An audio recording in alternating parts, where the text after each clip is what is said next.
हरे कृष्ण।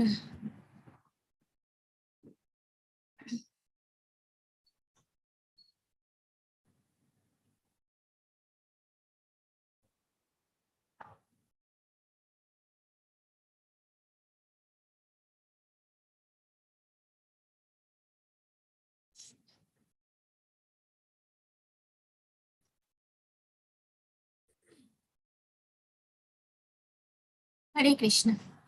আমরা তাহলে প্রণাম মন্ত্র দিয়ে আজকে শুরু করছি। ओम अज्ञानतिमिरान्धस्य ज्ञानाञ्जनशलाकया चक्षुरुन्मिलितं येन तस्मै श्रीगुरुवे नमः। श्रीचैतन्यमनभीष्टं स्थापितं येन भूतले स्वयं रूपः कदा मह्यं ददासि शपथान्तिकम्। वन्देऽहं श्रीगुरः श्रीयुतपदकमलं श्रीगुरुन् वंशवंश श्रीरूपं सद्गजातं सहगण रघुनाथान्वितं तं सजीवम् साद्वैतं सावधूतं परिजनसहितं कृष्णचैतन्यदेवं श्रीराधाकृष्णपदां सहगण ललिता श्रीविशाखान्वितं च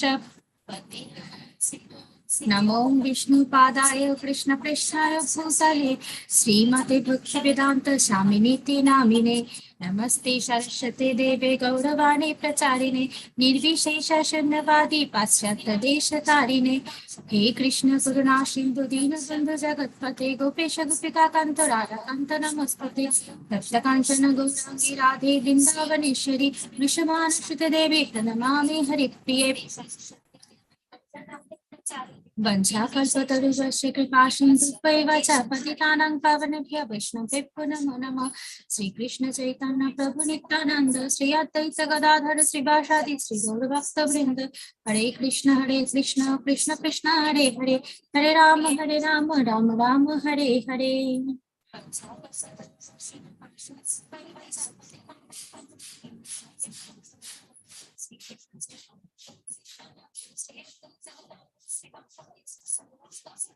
हरे कृष्ण कृष्ण हरे हरे राम राम हरे हरे।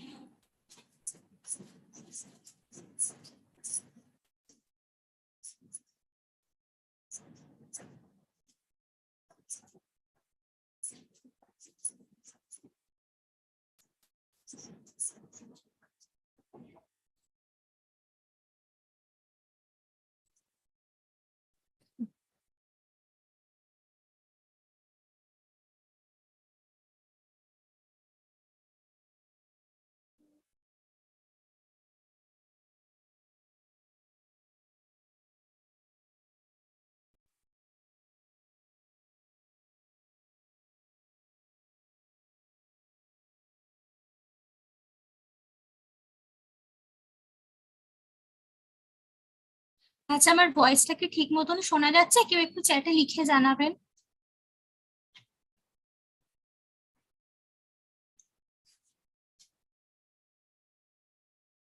আচ্ছা, ঠিক আছে।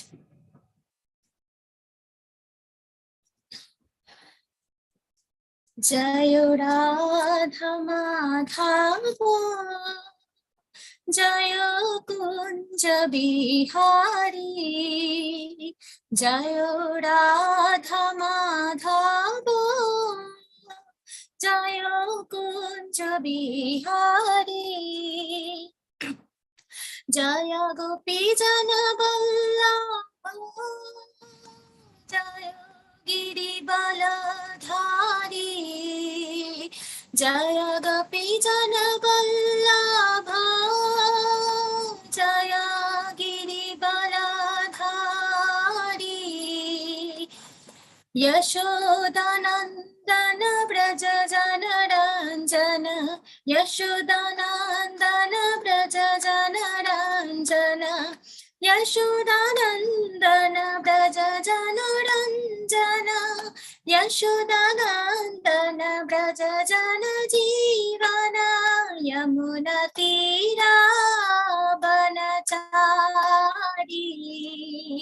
यमुनातीरावनचारी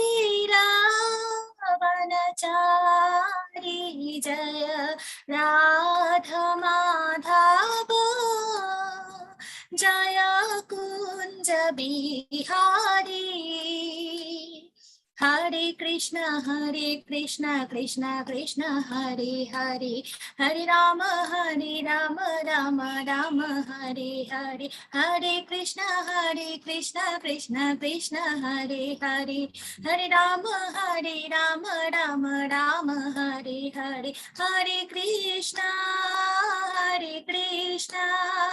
Krishna Krishna Hare Hare, Hare Rama Rama Rama Hare Hare। जय श्री श्री राधा माधव विजयानंद कटी वैष्णव वृंद की जय।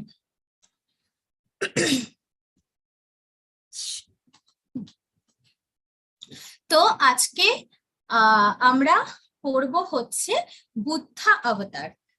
দশাবতারের এক একটি করে অবতার আমরা দেখছিলাম। তো আজকে আমরা লাস্ট দিনকে আমরা কি দেখেছিলাম? পরশুরাম অবতার। আর আজকে আমরা দেখবো হচ্ছে বুদ্ধা অবতার। দশাবতার স্তোত্রম যেটা লিখেছিলেন হচ্ছে কবি জয়দেব গোস্বামী, তার গীত গোবিন্দম গ্রন্থে উনি লিখেছিলেন, এবং সেখানে উনি বলে গিয়েছিলেন যে বিভিন্ন সময়তে, সত্যযুগ থেকে শুরু করে এই কলিযুগ অবধি বিভিন্ন সময়তে যখনই পৃথিবীতে অনেক মানে অসুর, দানব বা এইরকম বিধর্মী লোকেদের অত্যাচার যখনই খুব বেড়ে গেছিল, তখনই ভগবান বিভিন্ন রকম অবতারে উনি এসেছেন, এবং সেই অসুর স্বভাব ব্যক্তি যারা রয়েছেন বা যারা মানে ভগবানকে যারা মানেন না, ভগবানকে শ্রদ্ধা করেন না, এবং সাধুদের উপরে যারা অত্যাচার করেন, এই ধরনের অসুর স্বভাব সম্পন্ন ব্যক্তিদেরকে উনি নিজে হাতে দমন করেছেন। তো এখানে আমরা অলরেডি যেগুলো দেখে নিয়েছি সেটা হচ্ছে যে ভগবান মৎস্য রূপে এসেছিলেন বেদকে রক্ষা করার জন্য, কারণ একটি দানব সেই বেদটাকে ব্রহ্মার মুখ থেকে চুরি করে নিয়ে গিয়েছিলেন, তখন ভগবান মৎস্য রূপে এসে সেই বেদকে রক্ষা করেছিলেন। তারপর তিনি কচ্ছপ রূপে এসেছিলেন এবং সমগ্র পৃথিবীকে মানে বিশ্বকে তার পিঠে ধারণ করে তাকে রক্ষা করেছিলেন। তারপর তিনি পৃথিবী যখন জলের তলায় ডুবে গেছিল, তখন তিনি বরাহ অবতারে এসেছিলেন, এসে সেই পৃথিবীকে উনি রক্ষা করেছিলেন। নরসিংহ ভগবান রূপে উনি এসে হিরণ্যকশিপুকে বধ করে স্বর্গের দেবতাদের এবং সমস্ত সাধু ব্যক্তি এবং সবচেয়ে ইম্পর্টেন্টলি প্রহ্লাদ মহারাজকে উনি রক্ষা করেছিলেন। তারপর তিনি বামন রূপে এসেছিলেন, বামন রূপে এসে তিনি বালিকে প্রতারণা করে তাকে তিনি আর কি মানে হত্যা করেছিলেন বলিকে। তারপর তিনি পরশুরাম রূপে এসে ক্ষত্রিয়দেরকে দমন করেছিলেন, কারণ সেই সময়তে সেই পার্টিকুলার মোমেন্টে ক্ষত্রিয়রা মানে অসম্ভব শক্তিশালী হয়ে গিয়ে তারা প্রচন্ড বাজেভাবে পৃথিবীকে শাসন করছিল, মানে তারা ভালো মন্দ, সাধু ব্রাহ্মণ বৈষ্ণব এসব তারা কিছুই মানছিল না, তারা শুধুমাত্র নিজেদের ক্ষমতার বশবর্তী হয়ে গিয়ে তারা তাদের ক্ষমতাকে অপব্যবহার করছিল। সেই জন্য পরশুরাম রূপে তিনি এসে সেই ক্ষত্রিয়দেরকে উনি 21 বার উনি সেই ক্ষত্রিয়দেরকে দমন করেছিলেন। তারপর তিনি রাম রূপে আসলেন, এসে তিনি অনেক রাক্ষসদেরকে উনি বধ করেছেন। বলরামজি রূপে এসেছিলেন এবং বলরামজির হাতে কি থাকে? একটা লাঙল, সেই লাঙল উনি গ্রহণ করেছিলেন। তো সেটার অ্যাকচুয়ালি উদ্দেশ্যটা কি দেখুন, যে লাঙল দিয়ে আমরা কি করি, যখন মাঠে চাষ করা হয় তখন লাঙল দিয়ে সেই মাঠে মানে মাটিগুলোকে লাঙল দিয়ে এরকম করে আর কি মাটিগুলোকে টেনে টেনে কোপানো হয় মাটির উর্বরতাটাকে বাড়ানোর জন্য। তো বলরামজির হাতে যে লাঙলটা, ওটার অ্যাকচুয়ালি ইনার মিনিং কি, আমাদের মনের মধ্যে প্রচুর কলুষতা রয়েছে, প্রচুর, আমরা তো মায়াবদ্ধ জীব, তো আমরা সবসময় কিন্তু ভুলে যাই যে আমরা ভগবানেরই অংশ এবং আমরা ভগবানের সেবা করতেই আমরা এসেছি, এই কথাটা আমরা সবসময় ভুলে যাই। যখনই আমরা আমাদের চারদিকে কোনো রকম একটা প্রলোভন দেখি, অমনি আমরা সবকিছু আমাদের অ্যাকচুয়াল যে উদ্দেশ্য, আমাদের জীবনের যে অ্যাকচুয়াল উদ্দেশ্য বা আমাদের যে অ্যাকচুয়াল কর্তব্য, সেটা থেকে আমরা অনেকটা দূরে সরে যাই।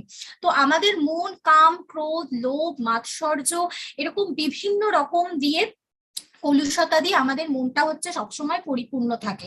তো আমাদের মনটাকে যতক্ষণ পর্যন্ত না আমরা সাফ করতে পারছি, যতক্ষণ পর্যন্ত আমাদের মনটাকে আমরা না উর্বর করতে পারছি, ততক্ষণ পর্যন্ত ভক্তি প্রেমের বীজটা আমাদের মনের মধ্যে আমরা রোপণ করতে পারবো না।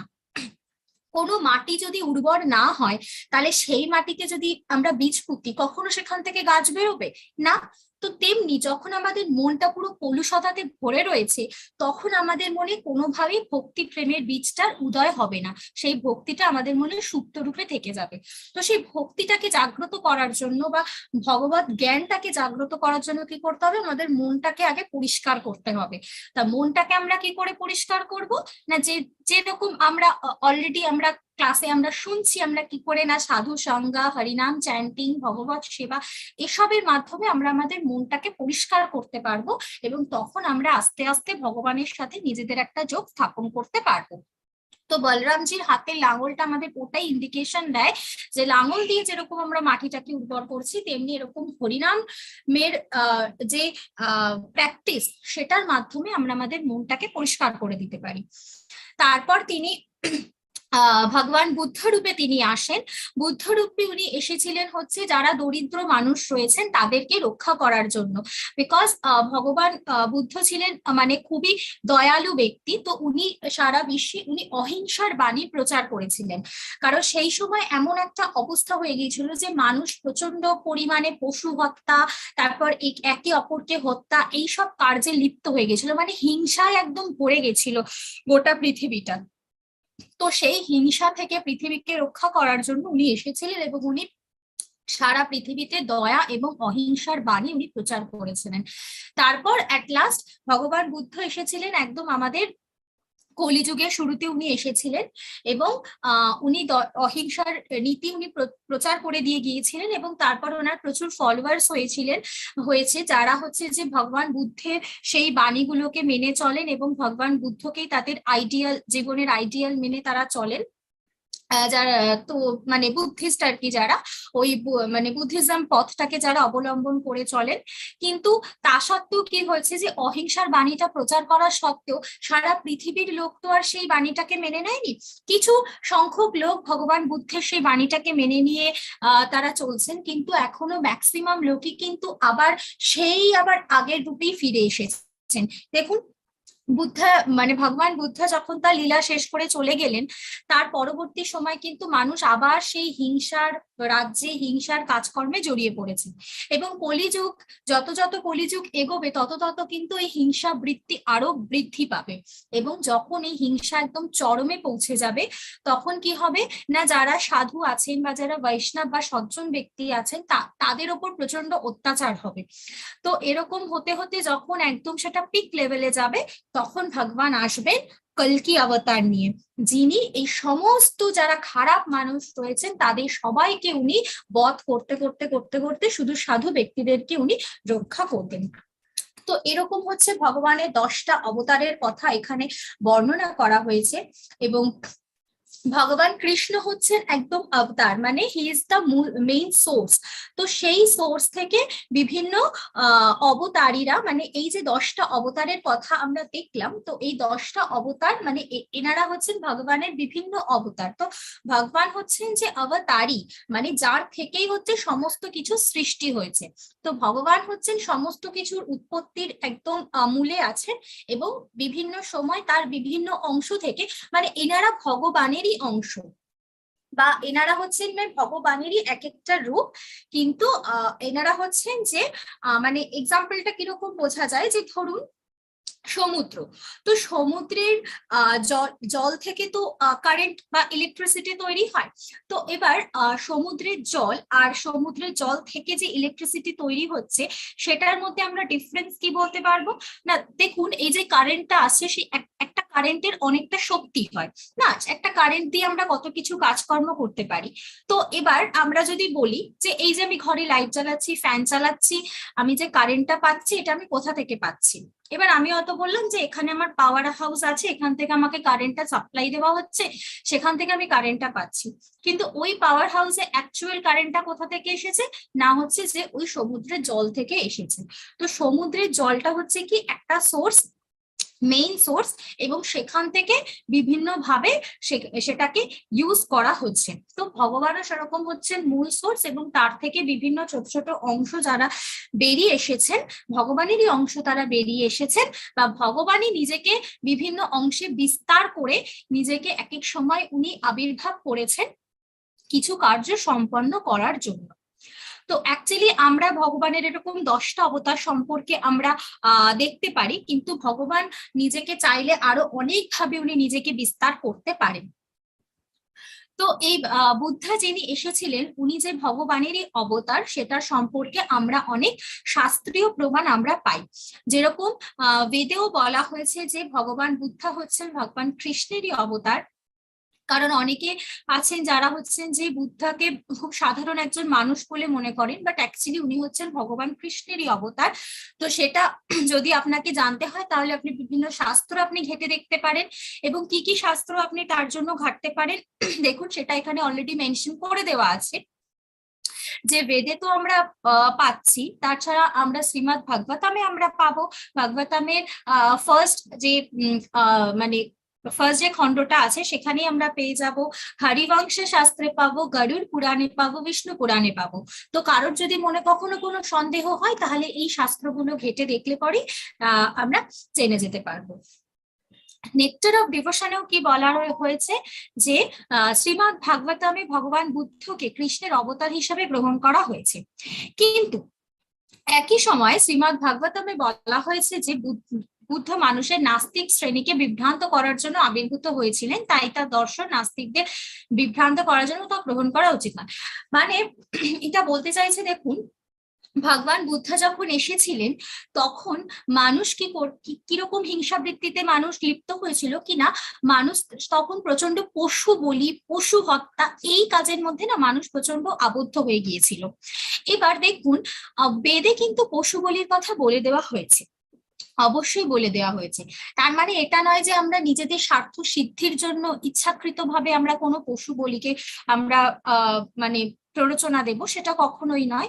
কিন্তু যজ্ঞ বা পশু বলির কথা বেদে বলে দেওয়া হয়েছে। কিন্তু সেই পশু বলির অ্যাকচুয়ালি উদ্দেশ্যটা কি ছিল, যে একটা নিম্নতর যে জীবগুলো থাকে তাদেরকে তো বলি দেওয়া হয়, যে নিম্ন জীবগুলোকে যদি আমরা দেবতাদের উদ্দেশ্যে বা যজ্ঞের আহুতিতে যদি তাকে বলি দেওয়া হয় তাহলে সেখান থেকে সে একটা উচ্চতর লাইফ সে পেতে পারে, মানে একটা উচ্চ যোনিপ্রাপ্ত সে হতে পারে। কিন্তু সেই পশু বলিটা দেওয়ার জন্য কিছু নির্দিষ্ট নিয়ম আছে, বা ধরুন যারা এই বলিটা দিচ্ছে, যারা যজ্ঞগুলো সম্পন্ন করছে, সেই সব মানুষদের যে পাওয়ার থাকা দরকার, বেদ সম্পর্কে যে প্রকৃত নলেজটা থাকা দরকার, বিভিন্ন শাস্ত্র সম্পর্কে, তত্ত্ব সম্পর্কে যে নলেজটা থাকা দরকার, সেইগুলো যখন একদম কমপ্লিট অবস্থায় থাকবে তখনই কিন্তু সেই পশু বলি দেওয়াটা একটা সাকসেসফুল জায়গায় পৌঁছবে। মানে তখনই কিন্তু যে উদ্দেশ্যে পশুটা বলি দেওয়া হচ্ছে যে সে একটা বেটার লাইফ পেতে পারে, সেই জিনিসটা তখনই কিন্তু সম্পন্ন হতে পারে। কিন্তু যখন মানুষ কি করলো না, মানুষ শুধু এই কনসেপ্টটাকে গ্রহণ করে নিল যে পশু বলি দেব, পশু বলি দিলে পারে মানে যজ্ঞ করব, যজ্ঞ করলে পরে পশু বলি দেয়া যেতে পারে, মানে দিতে হয়, এটা মানুষ গ্রহণ করলো। কিন্তু তার সাথে বাদ বাকি যেসব রুলস অ্যান্ড রেগুলেশনস গুলো রয়েছে বা ওর সাথে যে কন্ডিশন গুলো রয়েছে সেগুলো কিন্তু কেউ ফুলফিল করলো না। যারা ধরুন পশু বলি দিচ্ছে বা যারা যজ্ঞ করছে তাদের যে যে আপনার কোয়ালিটিস গুলো থাকা দরকার সেই কোয়ালিটিস গুলো কিন্তু তারা ফুলফিল করছে না। মানুষ কি করছে, শুধু এনে তারা শুধুমাত্র নিজেদের একটা আনন্দ বিধানের জন্য বা নিজেদের বলতে পারেন অনেকটা নিজেদের ফুর্তি করার জন্য তারা হচ্ছে যে সেই পশুটাকে নির্মম ভাবে তারা পশুগুলোকে বলি দিচ্ছে। কি করছে না, পশুগুলোকে বলি দেবে, দিয়ে তারপরে সেই পশুগুলোকে তারা গ্রহণ করতে পারবে আহার হিসেবে। তো এইরকম করতে করতে মানুষ একটা প্রচন্ড একটা হিংসার জায়গাতে মানুষ লিপ্ত হয়ে গিয়েছিল। সেই জন্য তখন ভগবান বুদ্ধা উনি আসলেন, এসে উনি কি করলেন, অহিংসার বাণী উনি সেখানে প্রচার করলেন। এবং সেখানে উনি বললেন যে বেদে যে পশু বলির কথা বলা হয়েছে উনি সেখানে বলছেন আমি বেদ মানি না।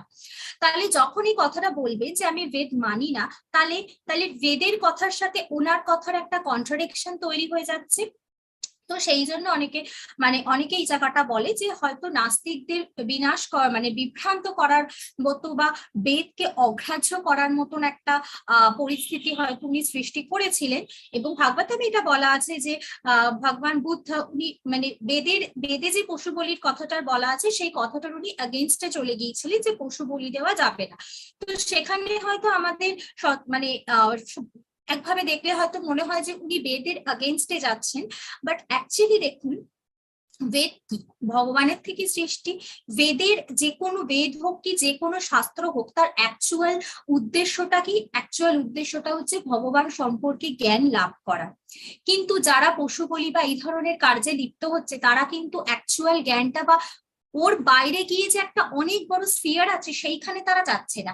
তারা শুধু পশু বলি কথাটাকে তারা ধরে নিয়ে সেইটাতে তারা চলছে, কিন্তু বাদ বাকি কথাটাতে তারা মানছে না। এবার ভগবান বুদ্ধা যখন এসে বেদের এই কথাটা যখন উনি কন্ট্রাডিক্ট করলেন, তাতে কি হলো যে দেখুন, বেদ তো আসছে ভগবানের থেকে, এবং বুদ্ধাকে উনি হচ্ছেন ভগবানেরই একজন অবতার। সুতরাং তার তো বেদকে গ্রাহ্য করা বা অগ্রাহ্য করা সেখানে কোনো প্রশ্নই আসে না, কারণ তাকে ঘিরেই সমস্ত কিছু সৃষ্টি। এবং বেদের আলটিমেটলি উদ্দেশ্য হচ্ছে যে ভগবানকে লাভ করা, এবং ভগবান উনি যে কথাটা বলছেন, ভগবান যখন যে কোনো অবতারে এসেই উনি যে কথাটা বলবেন সেই কথাটাও পালন করা হচ্ছে কি ভগবানেরই নির্দেশ মেনে চলা। তো সেই জন্য যদি কেউ এটা মনে করে যে বেদে তো পশু বলির কথা বলা আছে, কিন্তু আমি যদি সেটা না করি আমার এখানে বেদকে অগ্রাহ্য করা হচ্ছে, সেটা কিন্তু কখনোই নয়। কারণ কি, বেদে অবশ্যই পশু বলির কথা বলা আছে, কিন্তু সেটার জন্য নির্দিষ্ট কিছু ক্রাইটেরিয়া আছে, কিছু কন্ডিশন আছে। যতক্ষণ পর্যন্ত সেইগুলো আমরা মিট করতে না পারছি, ততক্ষণ কিন্তু পশু বলির কোনো রকম কথাই আমরা বলতে পারি না। আর বিশেষ করে এই কলিযুগে দাঁড়িয়ে তো পশু বলির কোনো রকম কার্যই আমরা করতে পারি না, কারণ সেই রকম মাইন্ডসেটের কোনো লোকই কিন্তু এখন নেই। কারণ যারাই এখন পশু বলি দেবে, তাদের আলটিমেটলি উদ্দেশ্যটাই কি হবে না, এটাকে আমরা পরে গ্রহণ করতে পারবো, এইরকম একটা স্বার্থ সিদ্ধি সেটার মধ্যে লুকিয়ে থাকবে। তো সেই জন্য মানে এই জিনিসটা কিন্তু কখনোই কলিযুগে গ্রহণ করা উচিত নয়। এবং সেই জন্যই কলিযুগের শুরুতে ভগবান বুদ্ধার অবতারে এসে উনি সেই অহিংসার বাণীটাকে উনি প্রচার করেছিলেন, যাতে মানুষ যাতে সেই অবৈধভাবে যে পশু হত্যা হচ্ছে সেই পশু হত্যা জনিত পাপ থেকে মানুষ যাতে উদ্ধার হতে পারে এবং শান্তি বজায় রাখতে পারে, তার জন্য উনি সেটা প্রচার করেছিলেন। আচ্ছা, ভাগবতামে এবার কি বলা হচ্ছে এবার দেখুন। বুদ্ধার সম্পর্কে বলা হচ্ছে যে ততঃ কলৌ সম্প্রবৃত্তে সম্মোহায় সুরদ্বিষাম বুদ্ধ নাম্নাঞ্জনসুতঃ কিকটেষু ভবিষ্যতি। মানে কলিযুগের প্রারম্ভে ভগবান বুদ্ধা উনি আবির্ভূত হয়েছিলেন গয়া প্রদেশে, দেবী অঞ্জনার কাছ থেকে উনি আবির্ভূত হয়েছিলেন। কেবলমাত্র যারা সাধু ব্যক্তি আছেন বা আস্তিক, আস্তিক মানে হচ্ছে যারা ভগবানকে মেনে চলেন, তো এই আস্তিক ব্যক্তিদেরকে রক্ষা করার জন্য, কারণ যারা হচ্ছে নাস্তিক ব্যক্তি রয়েছে তাদের অত্যাচার থেকে রক্ষা করার জন্য উনি আবির্ভূত হয়েছিলেন। তো ভাগবতমে কি বলা হচ্ছে যে দেবা দ্বিষাম নিগামা বর্তমানি নিষ্ঠিতানাম পূর্ভির্ময়েনা বিহিতাভির আদৃশাতুর বিভাগ লোকান ঘানতাম মতি বিমোহন অতি প্রলোভম বেশম বিধায়া বাহু ভস্যাতা ঔপাধর্ময়ম। মানে নাস্তিকরা যখন বৈদিক জ্ঞানে পারদর্শী হয়ে বিভিন্ন মানে জায়গাতে যেসব লোকজন রয়েছে তাদের সবাইকে তারা নিশ্চিহ্ন করে দিচ্ছে, তারা একটা মায়ার জগতে তারা একদম বিরাজ করছে, মায়ার দ্বারাই সমস্ত কিছু, মানে তারা মায়ার বশবর্তী হয়ে অনেক দূরে তারা উড়ে যাচ্ছে, এরকম একটা পরিস্থিতির সৃষ্টি হয়েছে। মানে নাস্তিকরা হচ্ছে যে বেদের জ্ঞান প্রচার করছে, মানে বেদে শুধু পশু বলি আছে, এই পশু বলি কথাটাকে তারা গ্রহণ করে নিল। এদিকে তারা ভগবান কি, বেদের আসল উদ্দেশ্য কি, আসল সার কি, বেদে একটা মানুষের জীবনকে কিভাবে চালাতে বলা হয়েছে, কিভাবে ভগবানের সেবা করতে বলা হয়েছে, কোনো কিছু তারা মানছে না। তাহলে তারা ইভেন তারা শাস্ত্র, অন্য কোনো শাস্ত্র তারা মানছেন না। তো যারা ভগবান বা ভগবানের শাস্ত্রকে যারা মানে না তাদেরকে আমরা নাস্তিক বলি। তো এবার এই নাস্তিক ব্যক্তিরা যখন বেদের জ্ঞান প্রচার করতে যাচ্ছে, তখন কি হচ্ছে না, মানে ভাবুন, যিনি নাস্তিক তিনি বেদের জ্ঞান প্রচার করছে, তাহলে তিনি আর কতটুকু বা কি বা প্রচার করবেন। তো তারা তখন হচ্ছে মানে মায়ার বশবর্তী হয়ে, মানে তারা একদম জগতের একদম তারা উড়ে বেড়াচ্ছেন, এরকম একটা পরিস্থিতিতে চলে গেছেন। তো সেখানে কিছু তো ব্যক্তি রয়েছে যে যারা হচ্ছে ভগবানকে মানে, সাধু ব্যক্তি যারা থাকে, তো সেই সময় তারা খুব একটা ইনসিকিউরিটি ফিল করছিলেন, কারণ হচ্ছে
শোনা যাচ্ছে এখন? কেউ একটু চ্যাটে লিখে দিন প্লিজ, শোনা যাচ্ছে কিনা। আচ্ছা।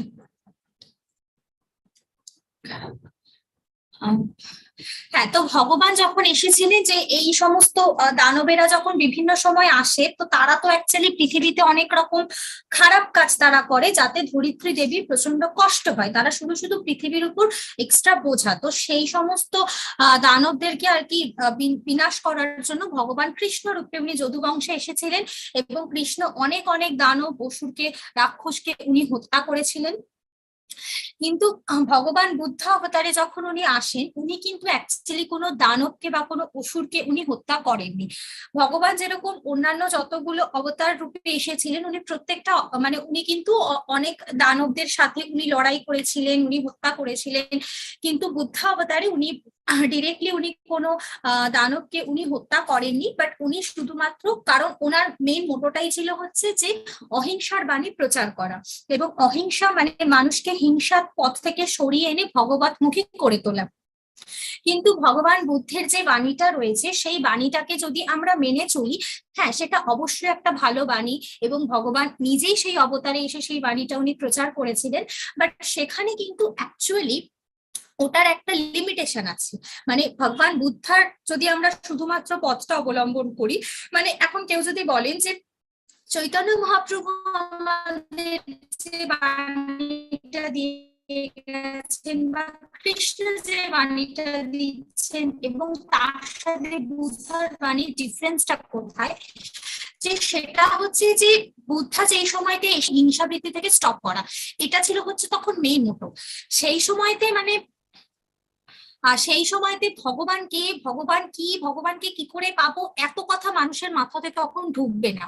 আর যতক্ষণ পর্যন্ত না আমরা হিংসার কাছ থেকে বিরত থাকছি, ততক্ষণ পর্যন্ত তো আমরা ভগবানকে বুঝতেই পারবো না, ভগবানকে জানতেই পারবো না।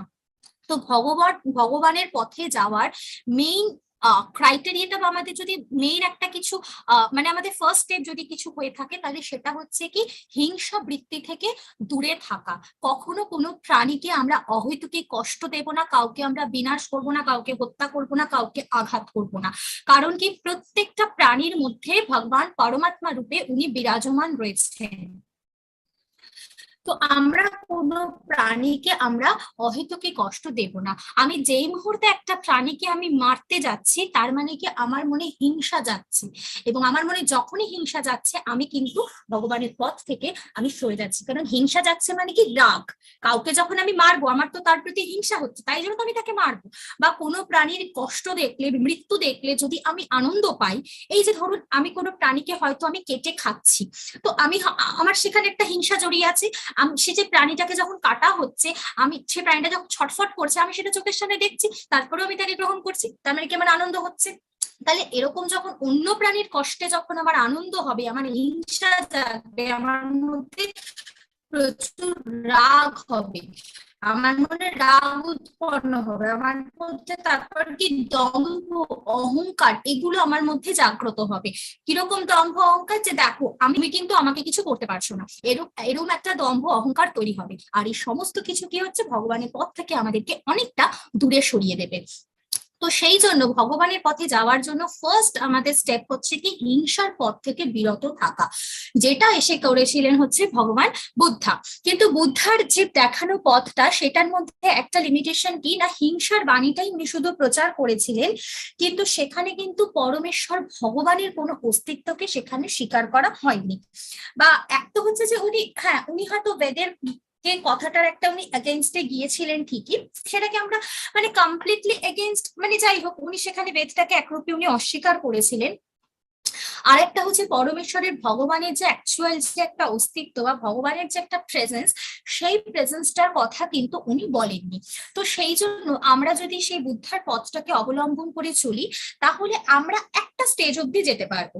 কারণ কি ওই যে হিংসার পথটাকে আমরা ছাড়তে পারবো, তার মানে ভগবানের কাছে যাওয়ার জন্য আমরা একটা স্টেপ অব্দি এগোলাম। তারপর ভগবানকে তো এবার আমাকে জানতে হবে। ভগবানকে জানার জন্য কি করতে হবে? মহাপ্রভুর যে বাণীটা রয়েছে সেই বাণীটাকে আমাদেরকে গ্রহণ করতে হবে, যেখানে উনি কি বলছেন যে পরমেশ্বর ভগবান এবং তার বিভিন্ন সনাতন প্রকৃতি থেকে তার বিভিন্ন অংশ রূপে এসেছি হচ্ছে আমরা। তাহলে প্রত্যেকটা যে জীবাত্মা রয়েছেন তারা হচ্ছেন পরমেশ্বরের ভগবানের বিভিন্ন অংশ। ভগবান তো নিজেই উনি গীতাতে বলেছেন না যে সেই মামাই বাংশ জীবালুকে জীবালকে জীব ভূতা সনাতনা, মানে ওনার সনাতন প্রকৃতির বিভিন্ন অংশ হচ্ছে আমরা এই ছোট ছোট জীবাত্মারা। তাহলে আমাদের কি উচিত? যে আমাদের জীবাত্মার ভিতরে ভগবান রয়েছেন হচ্ছে পরমাত্মা রূপে। তাহলে আমাদের সেই পরমাত্মার সে মানে আমাদের তাহলে আত্মার আমাদের অ্যাকচুয়াল কাজটা কি হবে? সেই পরমাত্মার সেবা করা। এবং আমরা আমাদের আত্মাকে আমরা সবসময় সেই দিকেই চালিত করব যাতে কিনা আমরা পরমাত্মার সেবা করতে পারি। তাহলে মহাপ্রভুর যে বাণীটাতে বাণী অনুসারে যদি আমরা চলি তাহলে হচ্ছে অ্যাকচুয়ালি পরমেশ্বর ভগবান কে, কি কি করে তাকে পাওয়া যায়, এই সমস্ত কিছুগুলোকে আমরা জানতে পারবো। ঠিক আছে, কিন্তু বুদ্ধা যখন এসেছিলেন সেটা ভগবানেরই প্ল্যান ছিল, ভগবানেরই প্ল্যান অনুযায়ী উনি এসেছিলেন, বিকজ কিনা তখন আগে মানুষকে হিংসা থেকে না সরিয়ে আনলে কিন্তু কোনো কাজই করা যাবে না, সেই জন্য উনি সেটা করেছিলেন। তো তারপরে কি, যেরকম হরিবংশাতে বলা হচ্ছে যে ভগবান কলিযুগের শুরুতে, ভগবান কলিযুগের শুরুতে উনি আসবেন বুদ্ধ অবতারে, যেখানে উনি অহিংসা বাণী প্রচার করে মানুষকে হিংসা থেকে সরিয়ে রাখবেন। এবং তারপরেও যখন সেটা দিয়ে কাজ হবে না, যখন মানুষের হিংসাবৃত্তি একদম পিক লেভেলে পৌঁছে যাবে, তখন আর শুধু অহিংসার বাণী প্রচার করে হবে না, তখন যারা অপরাধ করছে তাদেরকে দণ্ড দিতে হবে। সেই জন্য উনি আসবেন হচ্ছে কল্কি অবতারে। তো এবার সেটাকে বিষ্ণু ছায়া, তারপরে হচ্ছে সাম্মাল, এরকম বিভিন্ন নামেও তাকে অভিহিত করা যায়। তো যেটার কথা অলরেডি হরিবংশের শাস্ত্রে বলে দেওয়া হয়েছে। গরুড় পুরাণ, ব্রহ্মা মাংসস্কন্ধা, এগুলো তো বলা হয়েছে যে মানে কলিযুগে ভগবান বুদ্ধ অবতারে উনি আসছেন, যেখানে উনি অসুরদেরকে বা যারা আর কি ওই নাস্তিক ব্যক্তিরা রয়েছে তাদেরকে উনি আর কি সরিয়ে আনবেন, তাদেরকে উনি বিভিন্ন ভাবে প্রতারণা ইন দা সেন্স, ওই যে যারা বেদে শুধু ওই কথাটা নিয়ে প্রচার করছিল যে পশু হত্যা করতে হয়, পশু হত্যা করতে হয়, সেইখানে উনি এসে শুধু বলবেন যে না, বেদে এরকম কিছু বলা নেই, এইভাবে তাদেরকে একটা ডিলিউট করে তাদের মধ্যে একটা উনি শান্তি বা অহিংসা একটা উনি প্রচার করার উনি চেষ্টা করেছেন। তারপরে গরুড় পুরাণেও প্রেতাকাণ্ডা, এগুলো তো বলা হয়েছে যে এই ভগবানের বিভিন্ন অবতারের কথাই, 10টা অবতারের কথা, মানে একটা তো গীত গোবিন্দম থেকে আমরা জানতে পারছি, প্লাস গরুড় পুরাণেও বলা হয়েছে যে দেখুন ভগবানের এক একটা করে অবতার, যে মৎস্য অবতার, কুর্ম অবতার, বরাহ অবতার, নরসিংহ, শ্রীরাম, পরশুরাম, কৃষ্ণা, দেন হচ্ছে বুদ্ধ অবতার, এবং দেন আলটিমেটলি কল্কি অবতার রূপে উনি আসবেন। এবং তারপরে পরাশর মুনি, তিনি বলেছেন যে পরাশর মুনি হচ্ছেন ব্যাসদেবের পিতা। তো পরাশর মুনি কি বলেছেন যে যারা অ্যাকচুয়ালি মানে ওই মানে যারা আর কি ওই মানে বুদ্ধের যে পথটার কথা বললাম না, যে মানে তারা হচ্ছে তো অ্যাকচুয়ালি পরমেশ্বর ভগবানের মানে সেই আলটিমেট গোলটা অবধি তারা পৌঁছতে তারা পাচ্ছেন না। হ্যাঁ, তো সেই জন্য হচ্ছে যে আহ মানে আমাদের মানে অনেকে কি করলো না, যেহেতু যে তারা হচ্ছে যে আলটিমেটলি ভগবান অব্দি তারা পৌঁছতে পারছে না, সেই জন্য তাদের জ্ঞানটা একটা জায়গাতে সীমিত অবস্থাতে থেকে যাচ্ছে, এবং সেই সীমিত অবস্থার জ্ঞানটাকে যদি তারা মেনে চলে তাহলে আলটিমেট ভগবান অব্দি যদি আমরা না পৌঁছতে পারি, বা যদি আমরা হ্যাঁ অহিংসার পথ অবলম্বন করে আমরা ভগবত সেবার একটা স্টেপ বা একটা সিঁড়ি হয়তো আমরা উঠলাম, কিন্তু আমরা যদি ভগবানের সেবাতে নিজেদেরকে নিযুক্ত না করতে পারি, তাহলে আমাদের আত্মার যে অ্যাকচুয়াল যে কাজটা, সেই আত্মার অ্যাকচুয়াল কাজটা ফুলফিল করা হল না। এবং আমরা কিন্তু এই জগতে এসেছি ভগবানকে সার্ভ করার জন্য, সেটা যদি যখন আমাদের না হচ্ছে, আমাদের আত্মার কাজটা যতক্ষণ না সেখানে ফুলফিল হচ্ছে, ততক্ষণ কিন্তু আমাদের এই জন্ম মৃত্যু সাইকেলই আমাদেরকে বারবার আসতে হবে। তো সেই জন্য মহাপ্রভুর এই পথটাকেই হচ্ছে আমাদের অবলম্বন করে চলতে হবে। দেখুন বুদ্ধা যখন এরকম মানে ভগবান বুদ্ধা এটা মানে উনি এরকম বলেছিলেন অহিংসার পথটা, কিন্তু উনি তো হচ্ছেন ভগবানেরই অবতার, সেই জন্য আমরা কিন্তু কখনো তাকে কোনোভাবে অস্বীকার করতে পারবো না বা অশ্রদ্ধা আমরা জ্ঞাপন করতে পারবো না, বিকজ উনি ভগবানের অবতার, এবং ওনার থেকেই তো বেদের সৃষ্টি, মানে ভগবান আর ভগবানের অবতার, তো ব্যাপারটা তো একই হচ্ছে। কিন্তু উনি বাহ্যিকভাবে হয়তো বা আপাত দৃষ্টিতে দেখতে গেলে উনি হয়তো সেটাকে অস্বীকার করেছিলেন, কিন্তু অ্যাকচুয়ালি কিন্তু উনি বেদকে অস্বীকার করার মতন উনি করেনি। ওটা হচ্ছে যে যারা শুধু বেদটাকে অপব্যবহার করেছিল বা এক্সকিউজ দেখিয়ে নির্মমভাবে প্রাণী হত্যা করেছিল, সেইটাকে রোধ করার জন্য উনি সেই কথাটা বলেছিলেন। যেরকম ধরুন শঙ্করাচার্য এসে কি বললেন, যে ভগবানেরই এক একটা রকম প্ল্যান, যে শঙ্করাচার্য কি বলেছিলেন যে মানুষ আর ভগবান হচ্ছে একই। তো এই কথাটাও হচ্ছে যে বিভিন্ন সময়তে অপব্যবহার হয়ে যায়, যে মানুষ আর ভগবান একই। এই কথাটা শুনে অনেকে কি করে না, মানুষকে ভগবানের মতন পুজো করতে শুরু করে দেয়। কিন্তু মানুষ আর ভগবান কি কখনো এক হতে পারে না? কখনো হতে পারে না। তো এবার যদি বলি যে তাহলে যে শঙ্করাচার্য উনি উনি মানে উনি কোথা থেকে আসলেন না, ওনাকে তো মানে ওনাদের অ্যাকচুয়ালি মানে উৎপত্তিটা হচ্ছে মানে মহাদেবের থেকে, শিব শিব মানে শিবের থেকে। তো এবার আমরা বলতে পারি যে ভগবান তাহলে এরকম একটা সৃষ্টি কেন করলেন যেখানে এরকম একটা কথা বলা হচ্ছে না? এরকম কথাটা কি দেখুন, উনি যখন এলেন সেই সময়তেও মানুষ এতটাই হিংসা বৃত্তিতে একে অপরকে কাটাকাটি মারামারিতে এতটাই মানুষ লিপ্ত হয়ে গিয়েছিল যে মানুষকে ঠেকানোর জন্য ওই কথাটা বলতে হয়েছিল, যে মানুষ তুমি যে একে ধরে মারছো ও তো ভগবান, এ তো ভগবান। তো এটা যখন মানুষ শুনবে আচ্ছা আমি ভগবানকে মারছি তাহলে আমি মারবো না। তো এরকম একটা পরিস্থিতিকে রোধ করার জন্য সেই কথাটা উনি বলেছিলেন। কিন্তু তারপরে দেখুন আমাদের ভগবদ গীতা মাহাত্ম্যতে আমরা যেটা পড়ছি, সেখানে কিন্তু উনি আলটিমেটলি সেই ভগবানেরই গুণকীর্তন করছেন এবং কি বলছেন, একাং শাস্ত্রং দেবকী পুত্রা, মানে আমরা যদি ভগবান বলে কাউকে ভগবান যদি আমরা কাউকে বলি তাহলে সেটা তিনি হচ্ছেন এক এবং অদ্বিতীয় দেবকী পুত্র শ্রী বাসুদেব, ভগবান কৃষ্ণ, সেটাও উনি বলছেন। কিন্তু কি মানুষ ওইটুকুনি কথাটা শুনছে যে মানুষ আর ভগবান এক, সেই কথাটাকেই মানুষ চালিত করছে। তারপরে কি তো আসলো, তারপরে আসলো হচ্ছে যে এইটাকে বলা হয় হচ্ছে অদ্বৈতবাদ। তারপরে কি আসলো, মাধ্বাচার্য এসে উনি কি বললেন যে না, মানুষ আর ভগবান হচ্ছেন আলাদা। কিন্তু তারপরে হচ্ছে যে চৈতন্য মহাপ্রভু এসে আমাদেরকে এই দুটোর একটা সম্মিলিত ফর্ম উনি দেখালেন, যে যেটা হচ্ছে যে মানুষ আর ভগবান এক আবার আলাদা। মানেটা কি হচ্ছে, এক আবার আলাদা মানে কি, যে এক মানে আমরা সবাই আসছি হচ্ছে ভগবানের থেকে, ভগবানই আমাদেরকে সৃষ্টি করেছেন এবং আমরা হচ্ছে যে ভগবানের বিভিন্ন ছোট ছোট মানে ভগবানের যে সনাতন প্রকৃতির বিভিন্ন ছোট ছোট আমরা অংশ, আমাদের মধ্যে ভগবান পরমাত্মা রূপে অলওয়েজ বিরাজমান রয়েছেন। তার মানে আমরা ভগবানের থেকে এসেছি, তাহলে যদি আমরা ভগবানের থেকে এসে থাকি তাহলে আমরা আর ভগবান তো এক হলাম না, সেখানে আবার কি আমরা আলাদা। কিভাবে আলাদা না, আমাদের মধ্যে ভগবান থেকে যেহেতু আমরা আসছি, আমাদের মধ্যে হয়তো ভগবানের কিছু কিছু ভগবানের কোয়ালিটি গুলো রয়েছে, কিন্তু আমাদের মধ্যে কি ডিফারেন্স আছে ভগবানের সাথে না, কোয়ান্টিটি। যদি আমাদের সাথে ভগবানের কোনো রকমই ডিফারেন্স না থাকতো তাহলে ভগবান যা করতে পারতেন আমরা তাই করতে পারতাম। ভগবান যেরকম এট এ টাইম নিজেকে অনেকগুলো রূপে উনি বিস্তার করতে পারতেন, যেরকম রাসলীলাতে আমরা যেটা দেখি যে ভগবান নিজেকে অনেকগুলো কৃষ্ণতে উনি এক্সপ্যান্ড করেছিলেন এবং প্রত্যেকটা গোপীর কাছে একজন একজন করে কৃষ্ণ দাঁড়িয়েছিলেন, আমরাও সেটা করতে পারতাম। ভগবান ওইটুকু বয়সে কত রাক্ষসদেরকে হত্যা করেছিলেন, আমরাও করতে পারতাম। ভগবান কিনা গিরি গোবর্ধন পর্বতকে উনি এই ছোট করে আঙুলে উনি ধারণ করেছিলেন, আমরাও করতে পারতাম।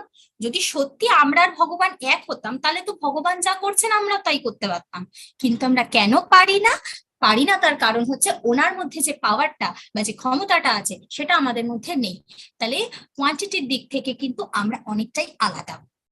যেরকম ধরুন যখন আপনারা গীতা ক্লাস করেছিলেন ওখানে একটা এক্সাম্পল দেওয়া হতো একটা স্লাইডে, যে এক মানে সমুদ্র জল আর এক গ্লাস জল, বা এক গ্লাস জল আর একটা ড্রপ জল, সেটার মধ্যে পার্থক্য কি না, আমি সমুদ্রের থেকে এক গ্লাস জল তুলতাম, সমুদ্রের জলটাও নোনতা, আমার গ্লাসের জলটাও হবে নোনতা, কিন্তু পার্থক্যটা কি, সমুদ্রটা হচ্ছে লিমিটলেস, ওটার কোনো কুল কিনারা আমরা দেখতে পাচ্ছি না, আর গ্লাসের জলটা একটা নির্দিষ্ট সীমার মধ্যে আবদ্ধ। তেমনি ভগবান হচ্ছেন সনাতন, যার আদি অন্ত মধ্য বলে তার কিছু নেই, এবং আমরা হচ্ছি তার এক একটা অংশ, আমরা সীমিত, আমরা যতটুকুই যা কিছু করি না কেন আমাদের যে পাওয়ার বলুন যাই বলুন সেটা একটা নির্দিষ্ট সীমার মধ্যে আমরা আবদ্ধ। এবং ভগবান মানে সমুদ্র আছে বলেই কিন্তু নদী আছে, খালবিল আছে, ছোট ছোট পুকুর সব আছে। তো ভগবান আছে বলেই কিন্তু আমরা আছি, আমরা হয়তো ভগবানের থেকে সেই শক্তিগুলো পাচ্ছি। সমুদ্রের জলটা নোনতা হওয়ার জন্য গ্লাসের জলটাও নোনতা, তার মানে দুজনের কোয়ালিটিটা এক হচ্ছে, কিন্তু পরিমাণটা অনেকটা আলাদা হচ্ছে।